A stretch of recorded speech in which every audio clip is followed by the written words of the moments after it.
Assalamualaikum warahmatullahi wabarakatuh. Perkenalkan, nama saya Yersi Oktavia, calon guru penggerak angkatan 7 dari SMP Negeri 22 Sijunjung, Kabupaten Sijunjung, Provinsi Sumatera Barat. Pada kesempatan kali ini, saya akan memaparkan tugas 1.1.A.8 koneksi antar materi, kesimpulan dan refleksi terhadap materi modul 1.1 tentang pemikiran filosofi Ki Hajar Dewantara. Koneksi antar materi. Raden Mas Suwardi Suryaningrat atau yang lebih dikenal dengan Ki Hajar Dewantara lahir di Yogyakarta pada tanggal 2 Mei 1889. Beliau lahir dan besar di lingkungan keluarga keraton. Ki Hajar Dewantara memiliki pribadi yang keras tapi lembut dengan sosok yang sederhana. Ki Hajar Dewantara adalah tokoh peletak dasar pendidikan. Menurut Ki Hajar Dewantara, pengajaran dan pendidikan tidak dapat dipisahkan. Pengajaran adalah bagian dari pendidikan. Pengajaran merupakan proses pendidikan dalam memberi ilmu atau berfaedah untuk kecakapan hidup anak secara lahir dan batin. Sedangkan pendidikan adalah memberi tuntunan terhadap segala kekuatan kodrat yang dimiliki anak agar ia mampu mencapai keselamatan dan kebahagiaan yang setinggi-tingginya, baik sebagai seorang manusia maupun sebagai anggota masyarakat. Ki Hajar Dewantara memiliki keyakinan bahwa untuk menciptakan manusia Indonesia yang beradab, maka pendidikan menjadi salah satu kunci utama untuk mencapainya. Dasar-dasar pendidikan menurut Ki Hajar Dewantara ada 5. Pertama, menuntun. Ki Hajar Dewantara menjelaskan bahwa tujuan pendidikan adalah menuntun segala kodrat yang ada pada anak-anak agar mereka dapat mencapai keselamatan dan kebahagiaan yang setinggi-tingginya, baik sebagai manusia maupun sebagai anggota masyarakat. Oleh sebab itu, pendidik itu hanya dapat menuntun tumbuh atau hidupnya kekuatan kodrat yang ada pada anak-anak, agar dapat memperbaiki lakunya, bukan dasarnya, hidup dan tumbuhnya kekuatan kodrat anak. Menuntun segala kodrat yang ada pada anak-anak, sehingga anak-anak dapat mencapai titik keselamatan dan kebahagiaan yang setinggi-tingginya. Menuntun bukan pada kodrat dasarnya, tapi menuntun untuk memperbaiki tingkah lakunya. Kedua, menanam padi. Pendidik ibarat petani yang menanam padi. Dalam menanam padi, untuk jadi beras unggul, petani harus memiliki berbagai cara dan sabar mengurusnya. Seorang petani dalam hakikatnya sama kewajibannya dengan seorang pendidik. Yang menanam padi misalnya, hanya dapat menuntun tumbuhnya padi. Ia dapat memperbaiki kondisi tanah, memelihara tanaman padi, memberi pupuk dan air, membasmi ulat-ulat atau jamur-jamur yang mengganggu hidup tanaman padi dan lain sebagainya. Meskipun pertumbuhan tanaman padi dapat diperbaiki, tetapi ia tidak dapat mengganti kodrat iradatnya padi. Dalam pembelajaran, guru harus memiliki banyak cara, bersabar dan ikhlas untuk hasilkan generasi atau anak yang baik. Ketiga, menghamba pada anak. Pendidikan harus berupaya memenuhi kodrat kebutuhan anak. Kata Ki Hajar Dewantara yaitu menghamba pada anak. Pendidikan harus di dalam pengakuan baik ibu bapak, karena hanya 2 orang inilah yang dapat menghamba pada sang anak dengan semurni-murninya dan seikhlas-ikhlasnya. Sebab cinta kasihnya kepada anak-anaknya boleh dibilang cinta kasih tak terbatas. Menghamba ini bukan berarti dapat diperlakukan semena-menanya, tapi pendidikan harus berorientasi pada kebutuhan anak sehingga anak dapat berkembang sesuai dengan minat dan bakatnya. Keempat, budi pekerti. Budi pekerti watak atau karakter merupakan hasil dari bersatunya gerak pikiran, perasaan, dan kehendak atau kemauan sehingga menimbulkan tenaga. Perlu diketahui bahwa budi berarti pikiran, perasaan, kemauan, sedangkan pekerti artinya tenaga. Jadi, budi pekerti merupakan sifat jiwa manusia mulai dari angan-angan hingga menjelma sebagai tenaga. Dengan adanya budi pekerti, setiap manusia berdiri sebagai manusia dengan dasar-dasar yang jahat dan memang dapat dihilangkan, maupun dalam arti menutup atau mengurangi tabiat-tabiat jahat yang biologis atau tak dapat lenyap sama sekali karena sudah bersatu dengan jiwa. Kelima, bermain merupakan kodrat anak. Bermain merupakan kodrat anak. Menurut Ki Hajar Dewantara, permainan anak itulah pendidikan. Dalam hal ini, pendidik harus memahami bahwa kodrat anak adalah bermain, sehingga pembelajaran bisa diintegrasikan dengan bermain sambil belajar atau belajar sambil bermain.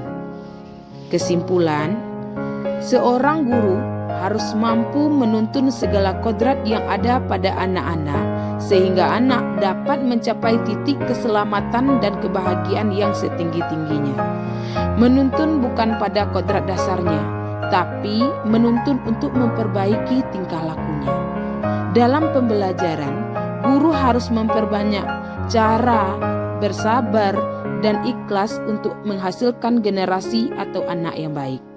Seorang guru adalah menghormati dan memperlakukan anak dengan sebaik-baiknya sesuai kodratnya, melayani mereka dengan setulus hati, memberikan teladan atau ingarso sung tulodo, membangun semangat atau ingmadio mangun karso, dan memberikan dorongan tutwuri handayani bagi tumbuh kembangnya anak. Menuntun mereka menjadi pribadi yang terampil, berakhlak mulia dan bijaksana sehingga mereka akan mencapai kebahagiaan dan keselamatan. Refleksi 1. Apa yang saya percaya tentang murid dan pembelajaran di kelas sebelum saya mempelajari modul 1.1. Pertama, saya beranggapan bahwa pengajaran dan pendidikan itu adalah dua hal yang sama, di mana keduanya memberikan atau mentransfer ilmu yang kita miliki kepada peserta didik. Yang kedua, saya beranggapan bahwa tugas saya adalah mentransfer ilmu kepada peserta didik secara tuntas sehingga saya lebih sering menggunakan metode ceramah dalam pembelajaran. Guru adalah subjek, sedangkan peserta didik adalah sebagai objek saja atau teacher center. Saya beranggapan bahwa peserta didik itu belum paham jika materinya belum saya jelaskan. Ketiga, saya selalu menuntut peserta didik saya menguasai semua materi yang saya ajarkan.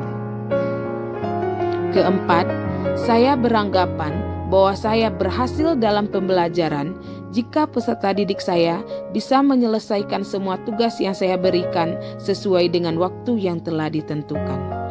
Kelima, saya beranggapan bahwa saya berhasil dalam pembelajaran jika semua peserta didik saya menuntaskan setiap ulangan atau soal penilaian yang saya berikan minimalnya batas KKM. Keenam, saya sering memberikan tugas dan penilaian yang sama kepada semua peserta didik tanpa memperhatikan karakteristik masing-masing peserta didik saya. Ketujuh, saya sering mengeluh dengan peserta didik yang tidak menyelesaikan tugas yang saya berikan. 8. Saya sering memberikan sanksi atau hukuman kepada peserta didik yang menurut saya tidak sesuai dengan apa yang saya inginkan, seperti terlambat masuk ke kelas, tidak membuat latihan atau PR, dan lain sebagainya. 9. Saya lebih mementingkan aspek kognitif dibandingkan aspek lainnya seperti aspek keterampilan, sikap, sosial, dan budaya. Kedua, apa yang berubah dari pemikiran atau perilaku saya setelah mempelajari modul ini? Pertama, saya menyadari bahwa antara pengajaran dan pendidikan adalah dua hal yang berbeda dalam penerapannya, di mana pengajaran lebih fokus kepada memberi atau mentransfer ilmu untuk anak-anak, baik lahir ataupun batin. Sedangkan pendidikan adalah sebagai tuntunan dalam hidup tumbuhnya anak-anak. Maksudnya, pendidikan menuntun segala kodrat yang ada pada anak-anak agar mereka dapat mencapai keselamatan dan kebahagiaan yang setinggi-tingginya, baik sebagai manusia maupun sebagai anggota masyarakat.